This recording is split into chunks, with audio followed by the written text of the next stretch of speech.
Live for the Library Committee is part of the Walnut Creek Library Foundation, which raises funds to support both the Ignacio Valley Library and this library, and helps to provide programs and adds to the collections, events, and the materials. So we want to thank you, especially our donors and sponsors, especially Fitzgerald, Abbott, and Birdsley, Beverly Borton, Minutemen Press, and the Contra Costa Times.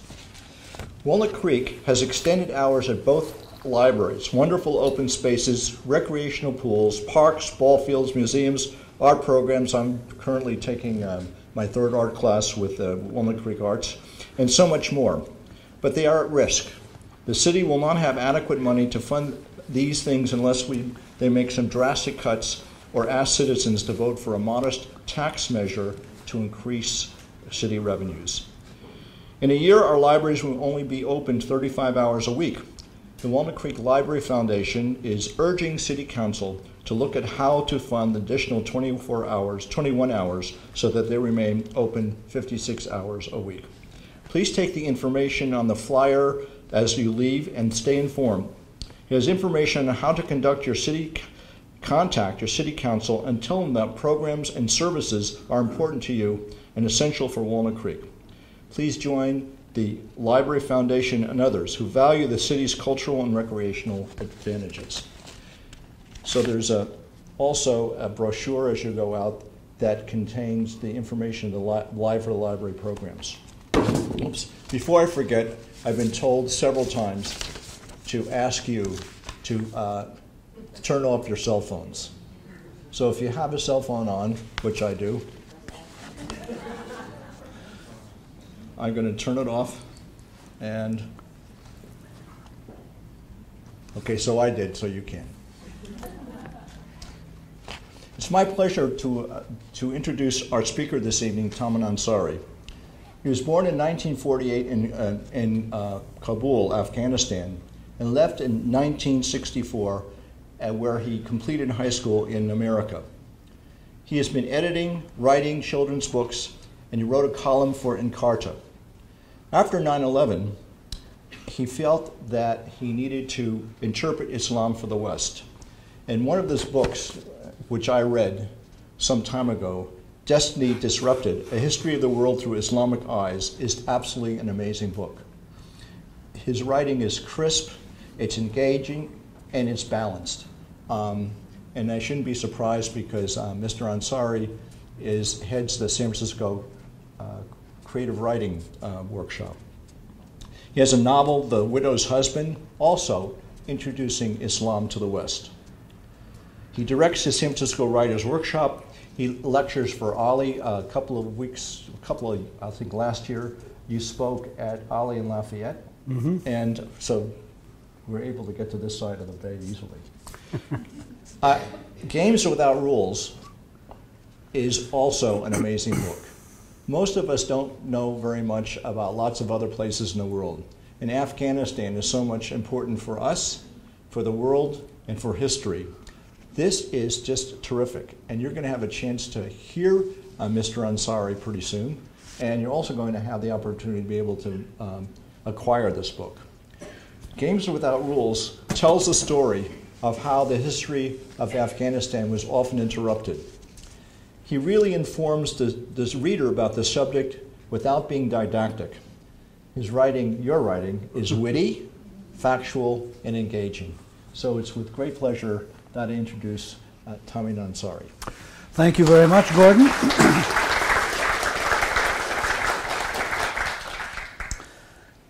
Hey, Gordon, can I turn on my cell phone? I'm wondering where the hell my wife and daughter are. They went looking for parking and they never came back. So.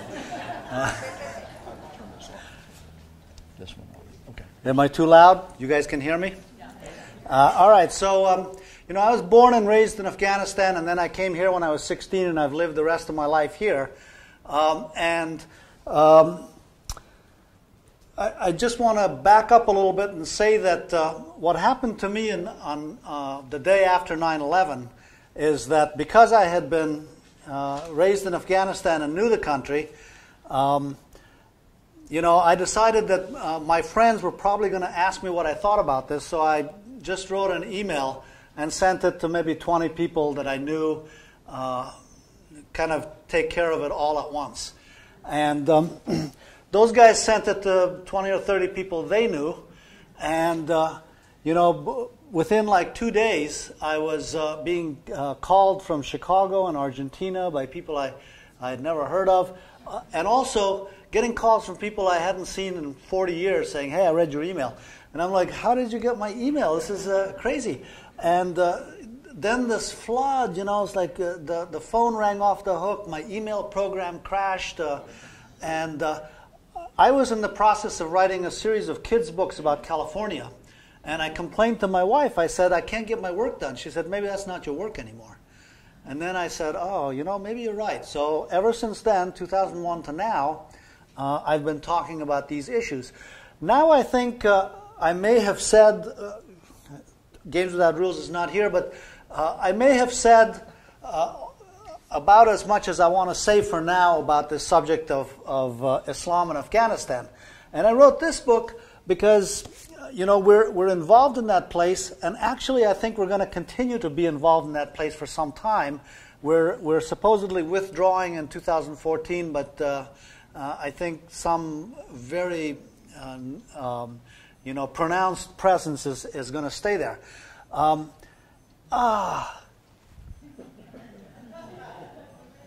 There they are.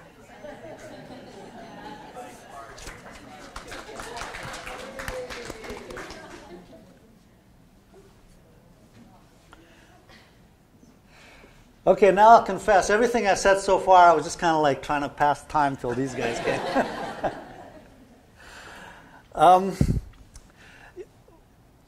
And I think what I understand about the American ideas about our involvement in Afghanistan, what's happened there, it's off in certain ways. And one of the things that I think will explain better what's going on there is to understand that Afghanistan, quite apart from being invaded every 40 years for the past 250, quite apart from that, it has a story of its own that's also been going on the whole time. The invasions are always two big powers that have global stakes are pushing against each other, and this happens to be the place where this happens to be the line of scrimmage, and so there's like everything you see when the whistle blows in football, that happens. But the Afghans are involved in another game. So I'm proposing that if on the same field you have a game of football and a game of lacrosse going on at the same time, and you're not aware that there are two different games going on, then it's going to look very confusing. It's like, what's going on? I don't get the rules here. When you put two games like that together, you have a game without rules. So I want to just talk about the story of Afghanistan, quite apart from the interventions, a story that is often interrupted and intervened upon. But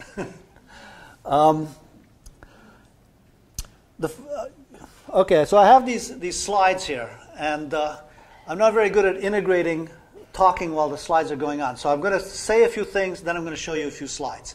And I'm going to start by saying, okay, the land, Afghanistan as a stage in which this story unfolds. What kind of a place is it? All right, so the Himalayas, the world's highest mountains. There's a spur of them called the Hindu Kush that comes down from eastern, southern Afghanistan, spills down into what is Afghanistan, and most of the country is full of these mountains. But down south of the mountains, in the western corner, it is a desert as flat as anything you've ever seen, with some parts of it are covered with sand dunes, and it's just totally incredibly dry. But right through the middle of this desert, there's a big river. The biggest river in the region flows right through the middle of this desert. It comes down from the Hindu Kush. And then in the north of that, there's high plains, what you call the steppes, kind of hilly, but basically kind of flat. And if you're there, you look in the distance and you see snow-capped mountains. And the place in America that I had that very similar experience was Nevada. A lot of Nevada is flat, and then you see these snow-capped mountains. But all of these mountains there's thousands of little streams that come pouring down out of them. And they carve these little valleys. And that's where most Afghans live, is these thousands of little river valleys coming down. What do I mean by mountains? This is what I mean by mountains. And this is about, well, back when the road was good, this would be an hour's drive from where I grew up. I went there last year. That's when I took this picture. And the road was not good, so it took, it's been bombed and all that. So now it takes about 3 hours. There's the desert. There's your steppes. You see those mountains in the distance? And actually, I think there's a little village there, isn't there? Yeah, so that looks like a typical Afghan village to me. And then here's a river valley. So Afghanistan as such began to take shape around 250 years ago. Maybe my math is wrong. 1750, how long ago is that? That's about 250, right? Around the same time, actually, that America was taking shape. It's just like just before the American Revolution, this thing was happening in Afghanistan. Before that, they didn't exactly call it Afghanistan, but the thing that happened in 1750-ish is that a tribesman from that ethnic group that called themselves the Afghans became a conqueror. He conquered all of what is now Pakistan, a certain amount of what is now India, a good chunk of what is now Iran. And so there was this big kind of sprawling, vague empire, the empire of the Afghans. But all of the people who lived in this area, they also were conscripted or recruited into this guy's armies. So the armies became a melting pot for the people of this territory. Since this territory has been crisscrossed so often and so, it's been invaded, it's been conquered, traders have gone across it. Everybody who's passed through this land has left some traces behind. So when you say, well, what does an Afghan look like? Actually, that question is impossible to answer. They look all different ways. I have relatives who, my mother was American, but I have relatives who don't have any foreign kind of genes in there, as far as we know. And there's green-eyed blondes that pop up amongst those from time to time. There's Asian-looking people. I myself, my grandmother was of Mongolian stock, so I have somewhat of an Asian look. On the other side of my family, we were of Arab stock, so there's some of that. There's Mediterraneans, there's Indian-looking types, there's all kinds of people. But, 250 years ago when this whole thing started to take shape, although there were all these different ethnic groups, I think that you could say that in a certain sense, there was some kind of a common culture and most people lived in that way. And I'm going to describe that a little bit for you guys. Most people lived in villages. Let me go back and show you. See there, that little village? Most people lived in some little community like that. And in a community like that at that time, even though there was some guy who was the emperor and he was, the ultimate boss of this territory, most people never saw the emperor. Most people never saw somebody who was the emperor's officials, A place like this was autonomous, self-governing. And, it might trade a little bit with other little villages like this. But for the most part, they never saw any kind of bureaucracy that you might call a government. In a place like this, the decisions were in the hands of elders, tribal elders, clan elders. Incidentally, elders were not necessarily old. Elders is the English word we use for these guys, but in Farsi, in Dari Persian, we call them kalons, kalono. So that just means the bigs.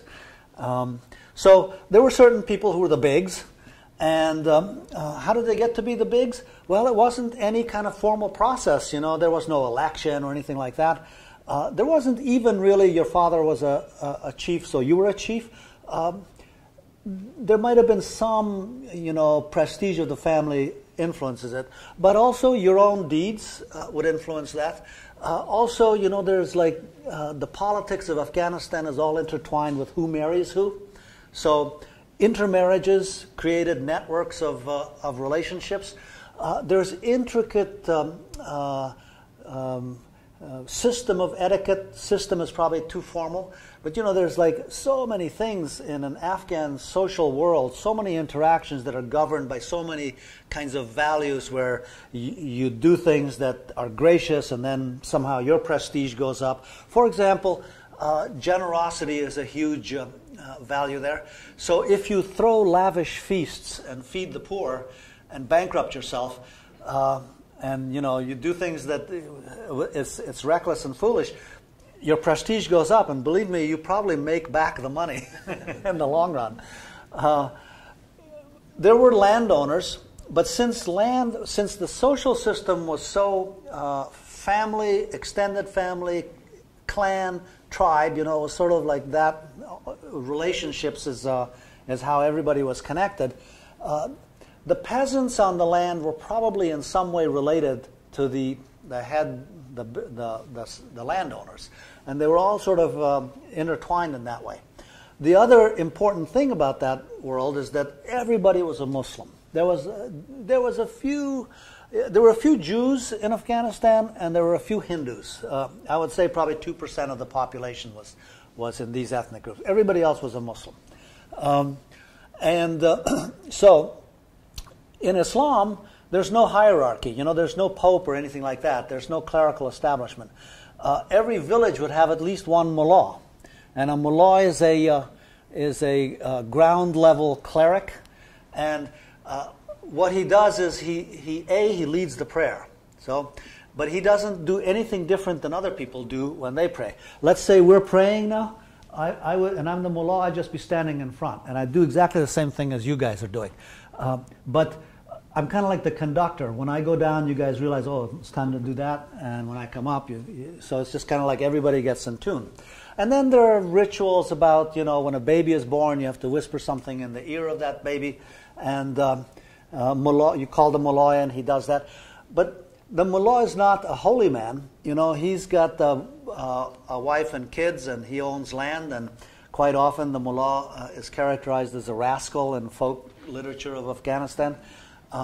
He does supposedly know how to read, and he does know the Quran. He's memorized it, and supposedly he's got information about the rules of Islam. So legislation is all Islamic, so you might get that dispute settled by the mullah.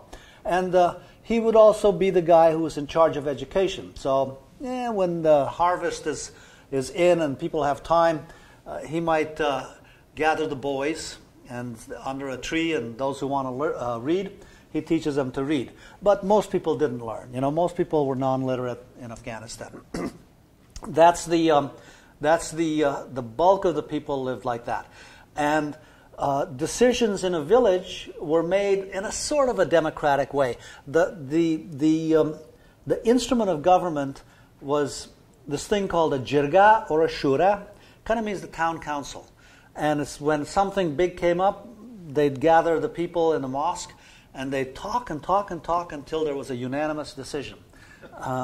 And you know, so there was no vote. It had to be unanimous.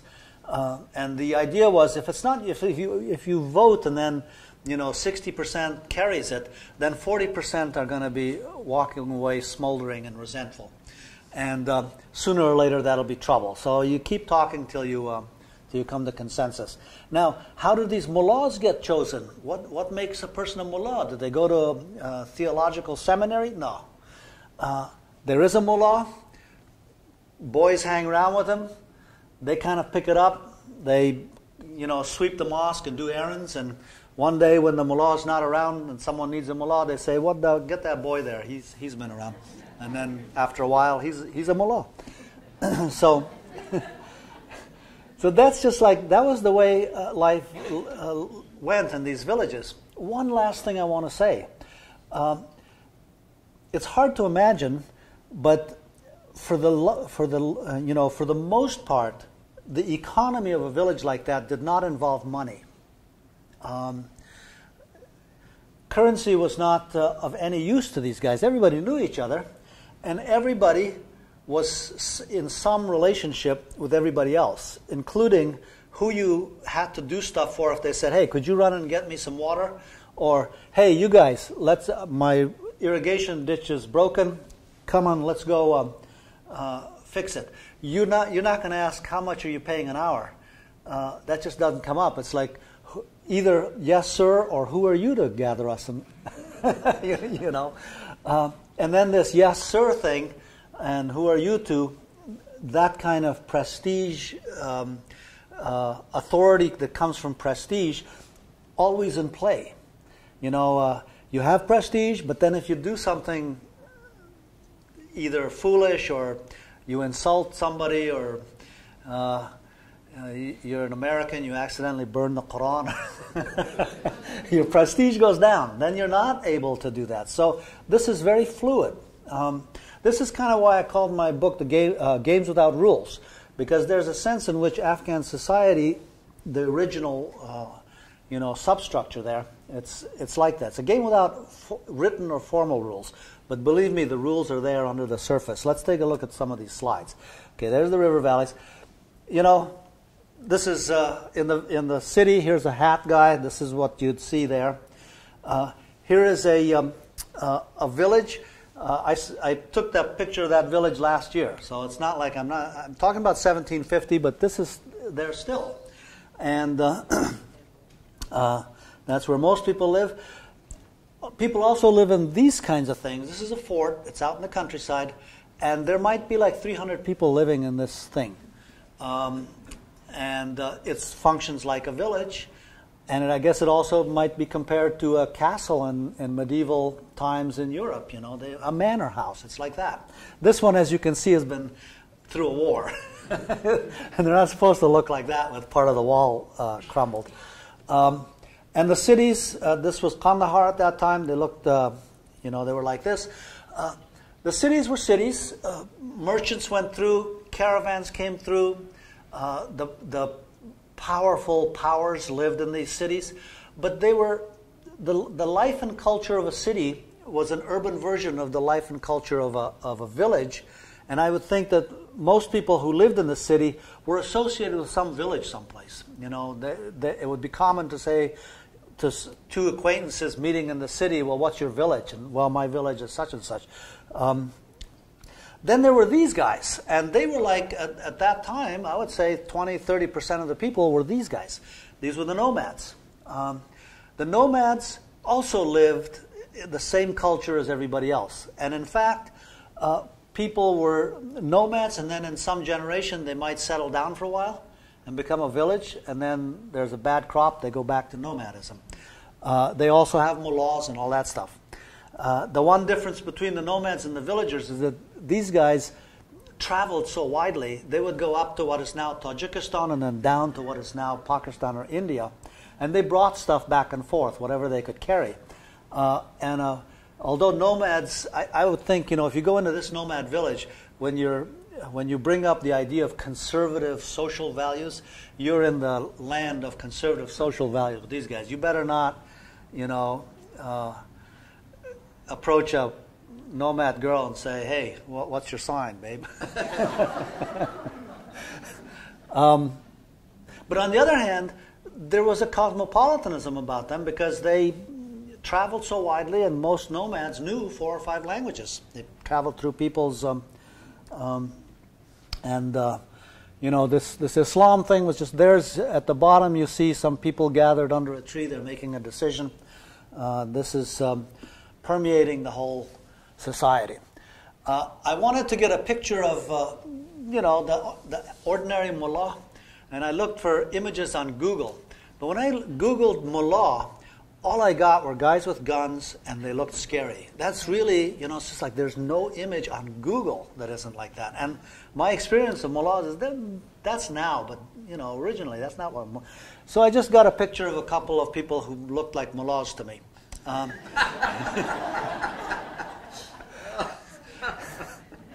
They're actually my relatives, though, and this is the village I came from. This is Qadruddin's son. Qadruddin's brother, actually. Anyway, that doesn't mean anything to you guys. There are some different, levels of clerics. So there are people who are more educated, qazis, judges, and so on. If you come up with difficult questions, you go to someone who's studied it longer. But these are the basic mullahs. Here's a village elder. I don't know if he is really, but I just got a picture of someone who looked like one of those. And you know, if you see that sort of darker area, you know, I've put the nation borders of today. But when we're talking about the original Afghanistan, the empire of this conqueror dude, Ahmad Shah, it was something like that. You know, you couldn't exactly, didn't have borders. It wasn't like there was a certain place where you were in his empire, you stepped across a line, and now you're not. In fact, even within the empire, you know, his rule was in terms of having appointed his relatives, his brothers, his uncles, and so on, as the rulers of various towns. And then if you were in a town of somebody, you were under that guy's control. If you went 10 miles away, not so much. If you went 20 miles away, who cares who's that? You know, if you went 30 miles away, maybe you're getting closer to some other guy's town. Now you're starting to feel that. So this vague, informal sort of rulerdom, this was what Afghanistan was. But right about then, that's when the British came into India. That's when the Russians, you know, their empire expanded east, and now they started to come south. And as you can see, British India is the big, you know, treasure for the Brits. They were the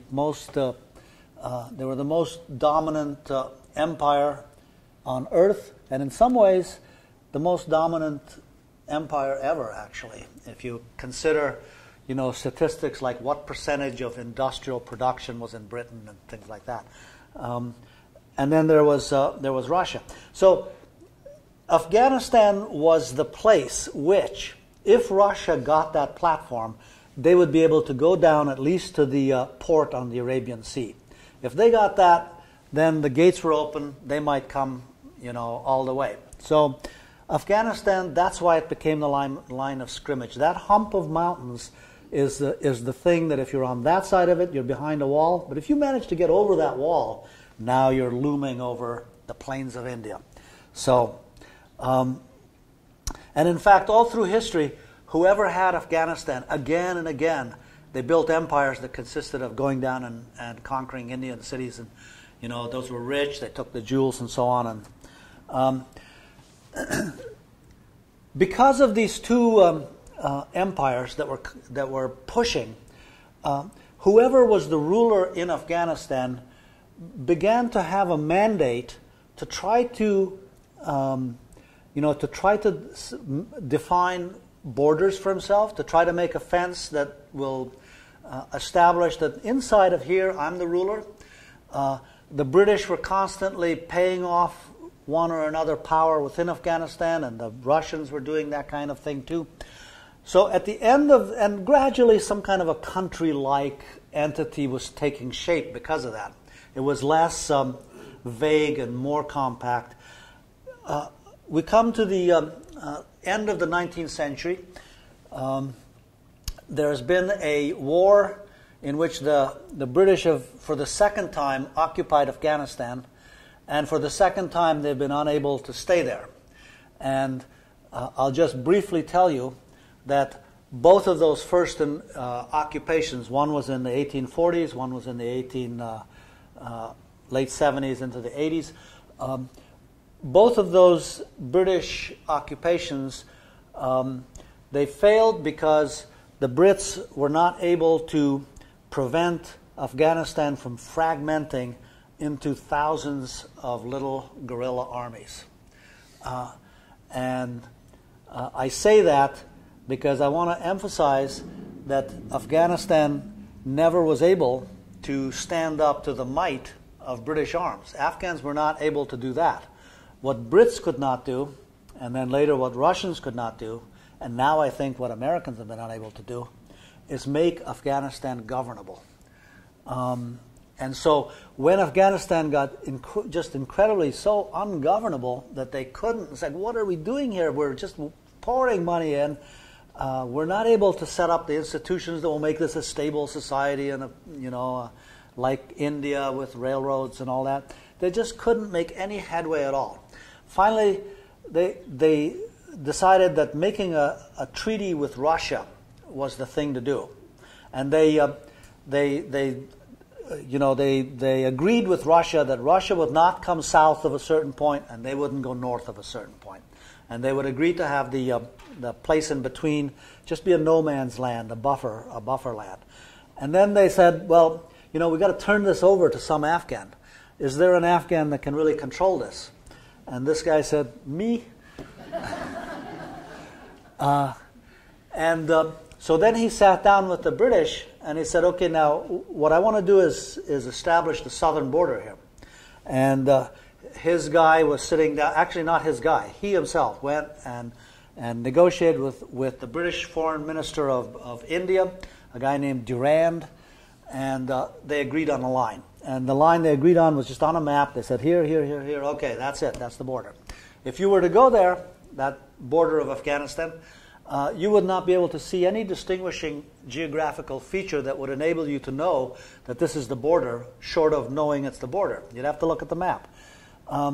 You wouldn't see anything about the people that's different on either side. In fact, the tribes straddle this border and cousins live on both sides. So the border is just completely arbitrary. That's this famous Durand line that's been a bone of contention ever since. But this guy was eager to say, okay, fine, we'll set up a line. And why? Because he had another condition he wanted to get the British to agree to. I won't invade India, and I won't let Russia come into Afghanistan. And in exchange, you guys stay out and have no comments about what I do in Afghanistan. And then he set to work on his program. And his program, the least of it was that he fought in his 21-year reign 40 wars with the tribes and ethnic groups of Afghanistan, and he won them all. So he fought 40 wars with supposedly his own subjects. That's part of conquering his own country. In the 100 years earlier, some guy like this, he would have built what the other guy did. He would have built an empire that stretched from Delhi to into Iran. But he was capped, so he conquered inward. But conquering the tribes was a superficial thing to have done. The real problem with Afghanistan is that the sovereign unit of Afghanistan is really the extended family. And actually, no, let me pull back. The sovereign unit of Afghanistan is the individual guy. There's no Afghan that says, really, I should be the king.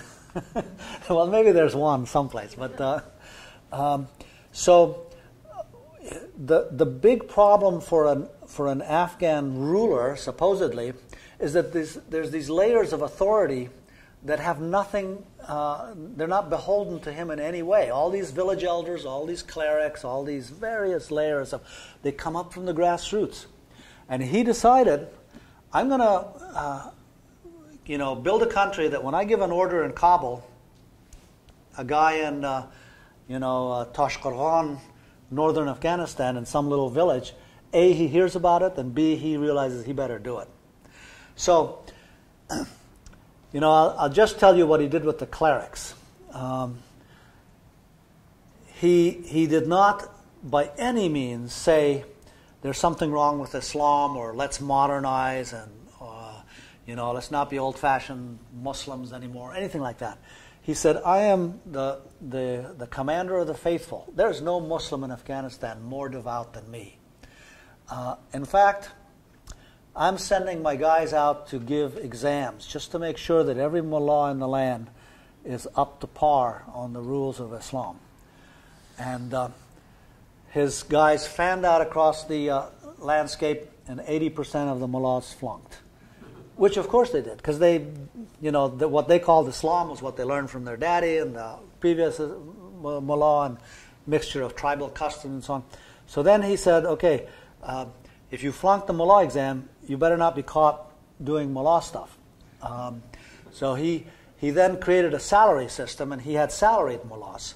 And he also set up schools that were under his control. And if you went to those schools and graduated, then you didn't have to take the test. You were a mullah. The diploma was good enough. So now he created this whole class of mullahs that that were beholden to him. He did something similar with village elders. He issued this rule that sounded kind of democratic. It's like every village will have a head guy that the village will decide who it is. Just tell them, you just send the name of the guy. But the thing is, the guy the villagers chose, his job was not to tell the king what the village needed. We need some schools. Could you? No. His job was to tell the king who in the village was plotting against the king. And then the king had a guy he appointed that watched the village guy. And if either of these guys were found, if it turned out that there was a village that had not paid its taxes, then both of those guys were in trouble. So they were both watching each other and keeping an eye on their pockets. It goes on and on. The guy was, just a monumental and tyrannical force. He killed lots of people. He put lots of people in prison. But in the end, he created a whole other Afghanistan that spread out over the whole country. He had a government bureaucracy that was everywhere. He had a registration system that meant every single Afghan man who was born, not women, were not part of this thing, they had to get a ID card. And the ID card told where they were born, who their father was, and what they owned, if they owned something. And so everybody was identified, and everybody was taxed. And then he had a police force, secret police force that permeated the entire country. And then he had another police force whose only job was to spy on his own secret police. And 21 years this guy ruled, and by the time he died, there was an Afghanistan that the next guy could rule.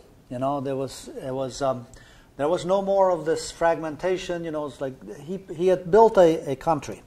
It took a lot of pain and turmoil, but by the time he was done, Afghanistan, probably the cities looked like this, the villages looked like this, and and there was a kind of a culture that spread over the land. But the one thing is that in the cities, the elite of the cities were now a group of people who were facing the outside world. The aristocrats of Kabul met the diplomats from Britain and Russia and Germany and all the other places. They started to, let me see if I have slides of this. The grandson of the terrible guy is King Amanullah.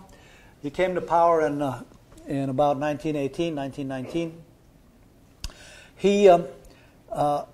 He declared independence from, formal and complete independence from Britain. He sent a letter to Britain that said, I now have a foreign minister, we're going to send ambassadors, and you don't control our foreign policy. And Britain, Britain paid no attention.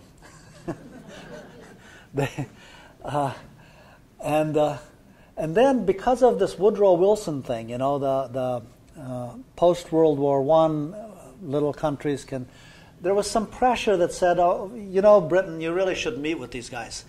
And a little war broke out. It wasn't much. The British had warplanes. It was a new thing. They sent 2 warplanes into Afghanistan. They dropped bombs on Kabul. My father was a suckling infant. He was still nursing, and we know that because that's how we know how old he is, because his mother, my grandmother, remembers that when the bombs fell on Kabul, she was nursing my father. So history can tell us when the bombs fell, and that's how we know when my father was roughly born. Well, those 2 bombs fell, and Afghans freaked out. And they immediately sent a letter saying, hey, maybe we should talk. Let's not have all this. So there was a conference in Rawalpindi in Pakistan. The British came in, the Afghan guys came in, And the British assumed they'd won the war, and this was one of those conferences where they were going to dictate the terms. They talked for all summer, and when they left, somehow the British had signed a document that said you're the king and you have your own foreign policy. They did it. They did everything, which, you know, I like to point to that by way of saying, you know, people are always saying we can't talk if we're from a position of weakness, and you know, actually you can. You know, you can you can win stuff at the conference table. There isn't no one on the battlefield. But anyway, these guys were radicals. He was a king, she was a queen. Her father was an Afghan exile that came back to Afghanistan. He started a newspaper. This guy started the first secular schools. He forbade the veil, you know, the thing that women traditionally wore. He forbid the dowry system in Afghanistan that actually descended to being fathers selling their daughters, you know. He set a minimum age for marriage. He just was so radical. He just did everything. And there was a backlash. And now take a look at this. This is the guy that overthrew him, and this is that guy's cabinet. And you can see that there's a, you know, let me go back here. We're talking a culture difference, you know. We're talking we're talking about a country that's starting to go like this. His grandfather looked like the people he had conquered. These guys didn't. This fellow only lasted 9 months. He was overthrown. Another member of that original royal family came back, and he made every obeisance to the conservatives. He said, you know, that constitution of the other guy is canceled. We're not going to make any laws about women. We're going to, in fact, we're going to enforce Islam. We're going to have vice and virtue police, which infamously the Taliban later had. But this early 20th century king had that same thing. But actually, his program was the same as the other guys. He just knew that you couldn't go that fast in Afghanistan. And so slowly, you know, he shut down most of the schools, but a few were left open. And then, as an experiment, one girls' school was opened. And nothing happened, so then a little bit more.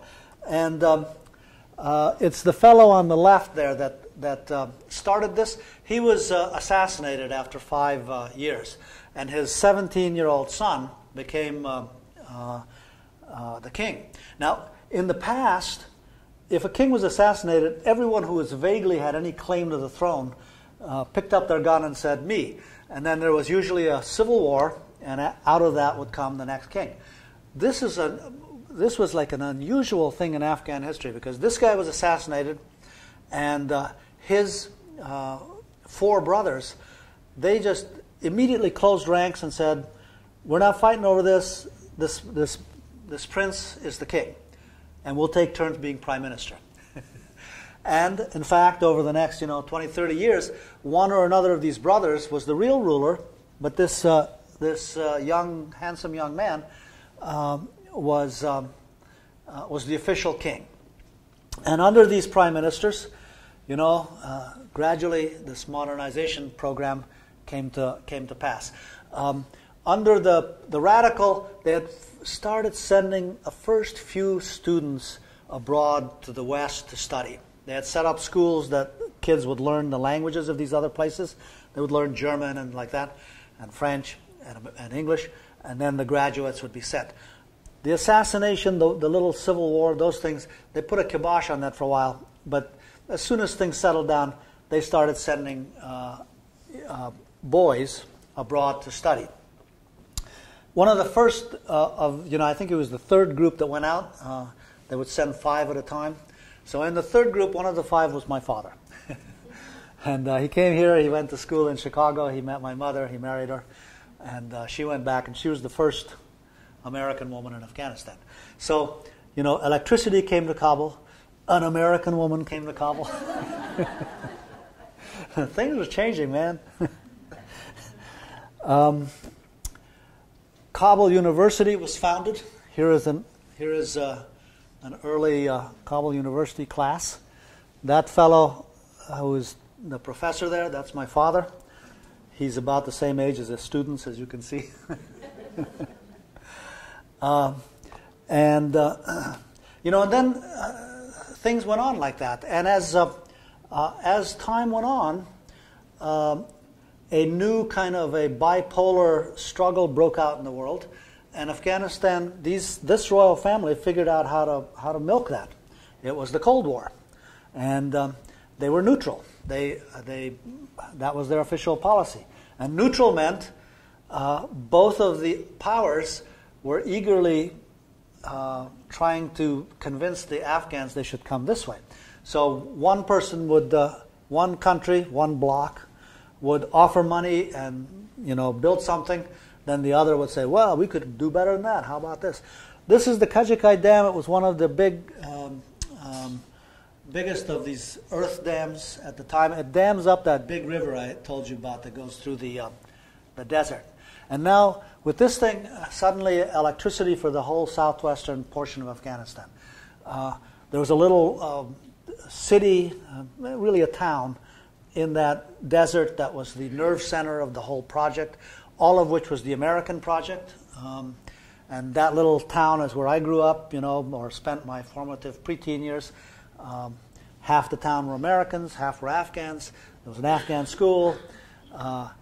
And in that period, the royal family, they went back to that program that Radical had been attempting, the liberation and empowerment of women.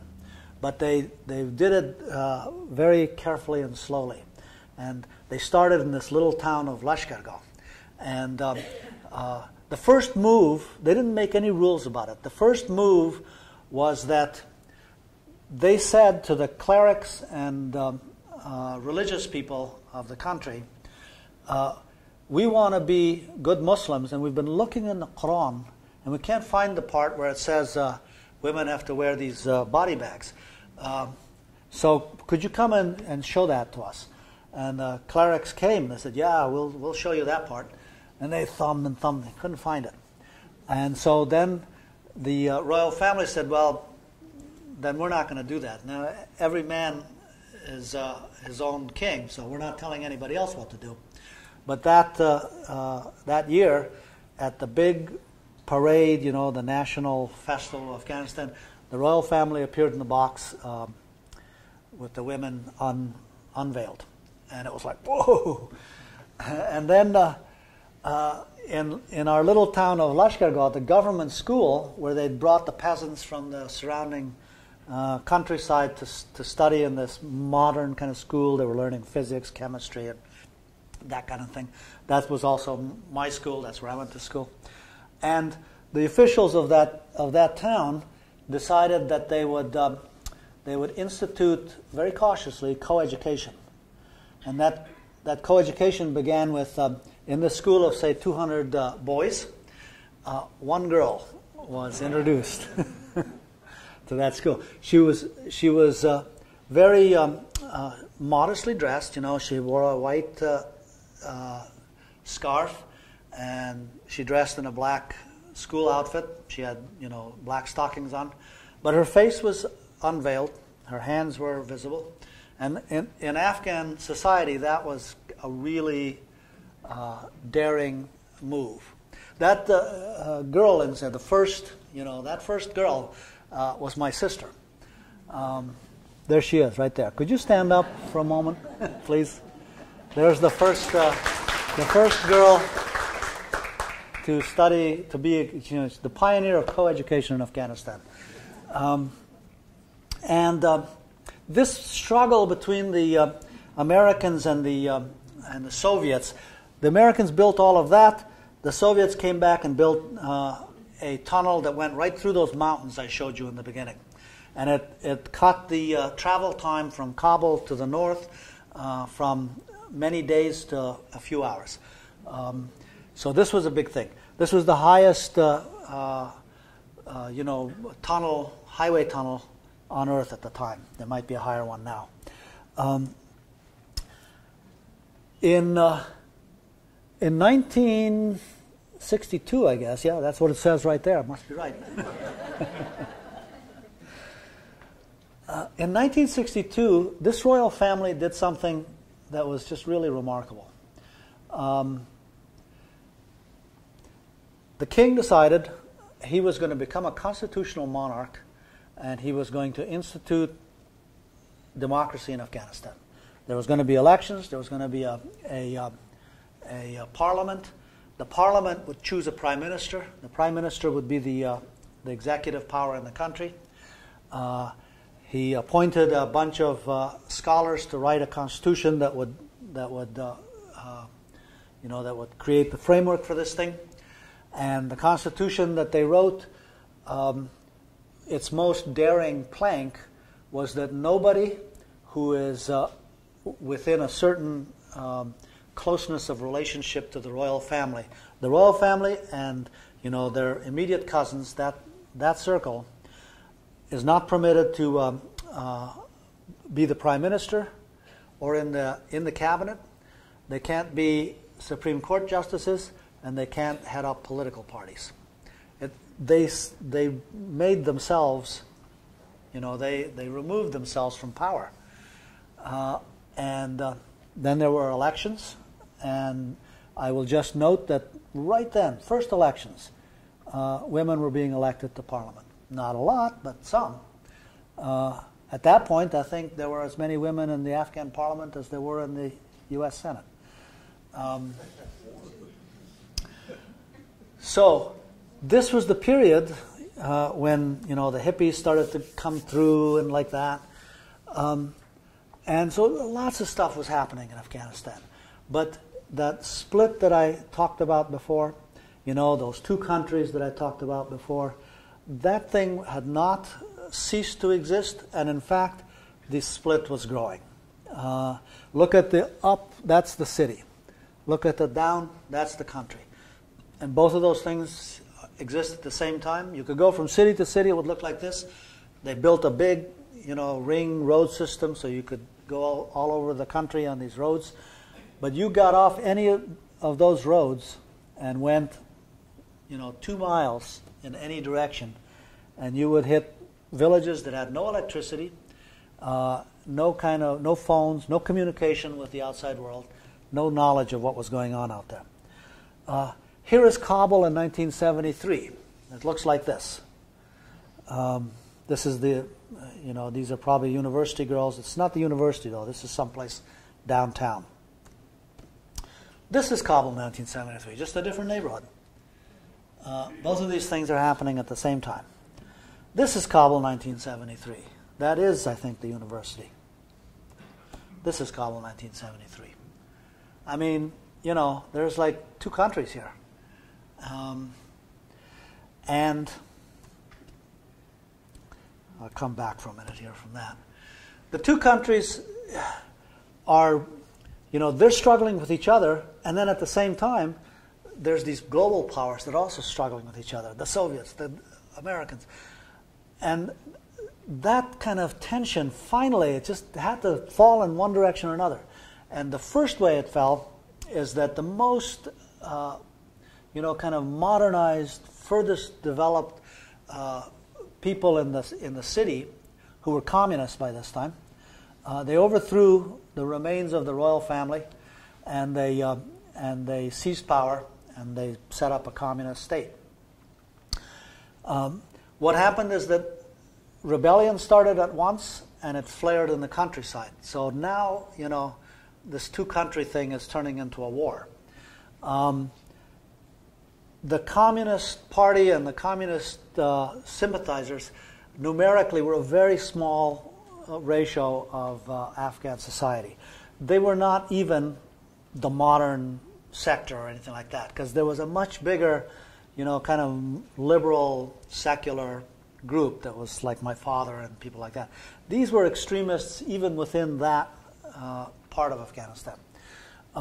So because there were so few of them, they were facing so much opposition, it was inevitable that they would hold on by force.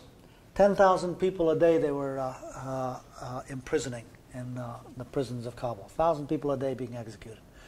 And still it wouldn't stop. And then at one point, there was a rebellion in the city of Herat, and they killed, I think something, the numbers are in dispute, but they say they killed 100 Soviet advisors because the country was now full of Soviet advisors. So immediately there was retaliation that was, officially it's not known who did that. The Soviets say, we had nothing to do with it. But the airplanes came over, they bombed Herat, and there's how it looked when they were done. They just destroyed the city. And inevitably, it's like nobody would quit fighting, and the Soviets decided, okay, we're just going to, take care of this thing. We did it in Czechoslovakia, we did it in Poland, we did it in Hungary. We'll bring in the tanks. It'll take a couple of weeks. Once it's done, we'll put in a new communist guy, and then we'll be able to withdraw. Of course, that didn't happen. Since it didn't happen because the Afghan opposition, in many of these guerrilla warfare situations, the warriors have a safe haven outside of the country, and they fight, and then they run back to the place where they can replenish. In Afghanistan, the safe haven for the opposition was everywhere. It was any village, and the rebels looked just like the people.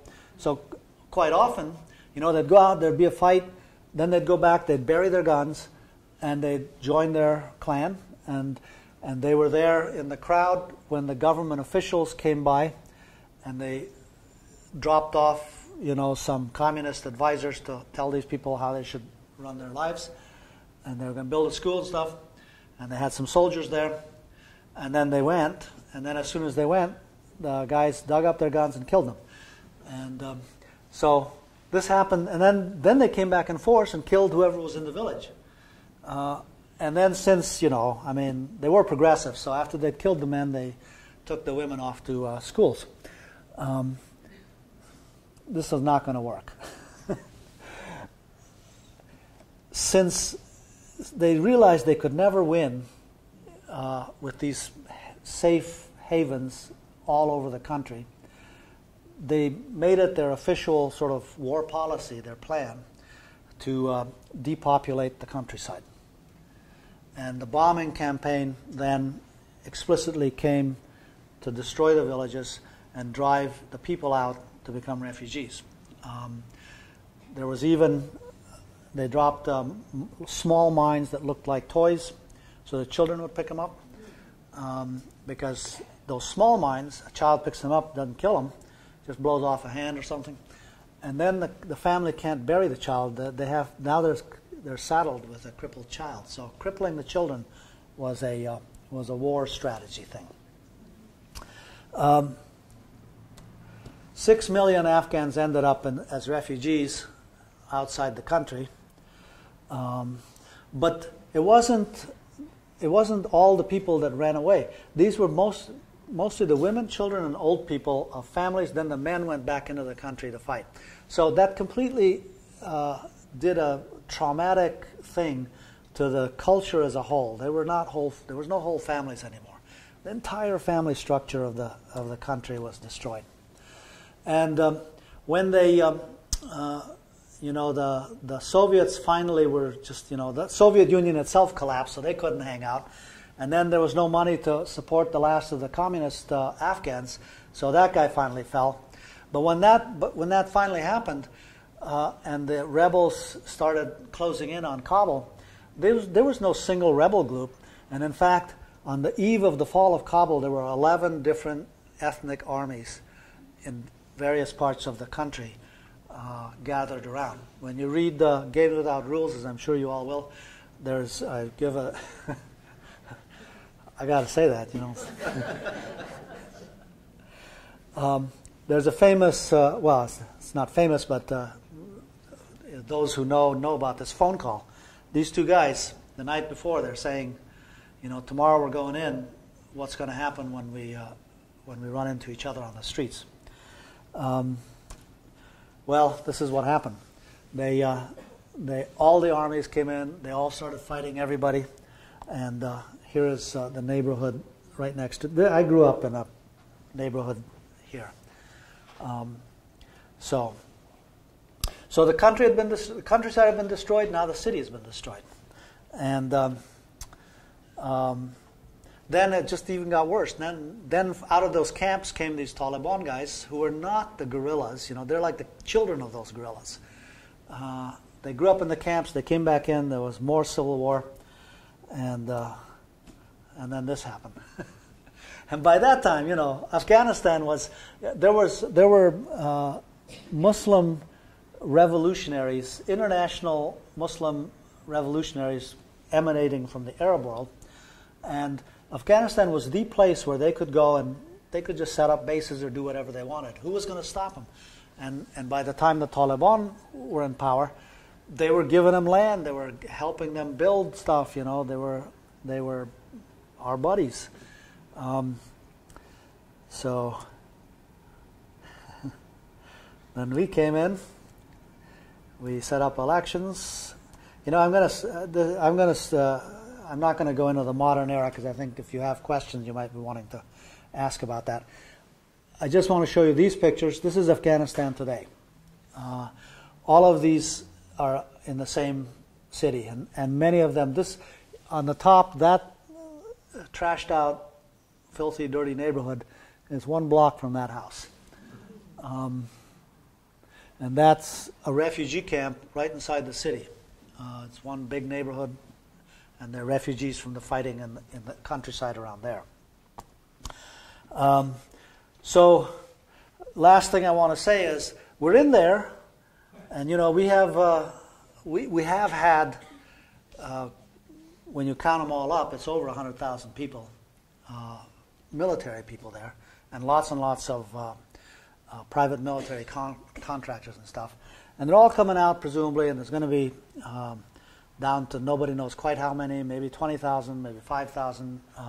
But really the strategy is to keep a force in there that will maintain the garrisons. Because now there's big air base forts in Afghanistan that America has built. They want to keep those. And, you know, if they were to leave, there is so much. I mean, look at that. The countries around are just going to come rushing in. So it's not like us staying or leaving implies peace in Afghanistan or war in Afghanistan. Right now, I don't even know what to say about us being there. You know, it's like from our point of view, from the U.S. point of view, I think we should get out. I think we should just get out.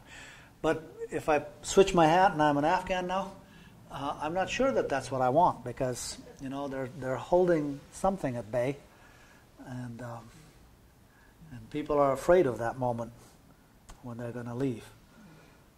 I don't know why I put that in there, but that's a big mosque they built just recently. Oh, I think I should tell you about this. The biggest business in Kabul right now is weddings. It's a big business because weddings cost money, and there are lots of people in Kabul now who are just filthy rich. They're rich because billions of dollars of supposed development money has poured into the country, and anyone who was close to the pipeline where that was coming in knocked a hole and put their pocket next to it and filled it up. So if you're rich, you have to show it. And the one way that Afghans can really display wealth is by having elaborate weddings. So there's 80 of these things. This is a wedding hall. The guests, there will be 1,000 guests at a wedding, at that, at a thing like that. And the government has tried to put restrictions on how big your wedding is going to be. Forget it. Oh, actually, okay, this is interesting. I'm going to tell you the last thing. This is the last thing I'm going to say. Whatever else we may have done in these last 10 years in Afghanistan, one thing that has happened is that technology has come in furiously. Afghanistan has great cell phone service now. Everybody I saw had at least one cell phone. Lots of people had two. I went to a place in central Afghanistan, you know, Bamyan, where the big statues of Buddha were. And on the way, I was in a place where, you know, there was nothing around. You couldn't see anything. There was no village, no human being, no sign of anything. And I could call my wife in San Francisco from there. And you know what? I can't get that coverage 2 blocks from my house.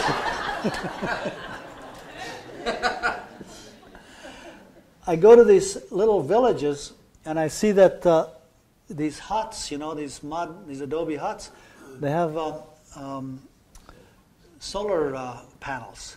And they're talking about, yeah, we're going to get 5 more isn't enough, that thing is spreading crazily.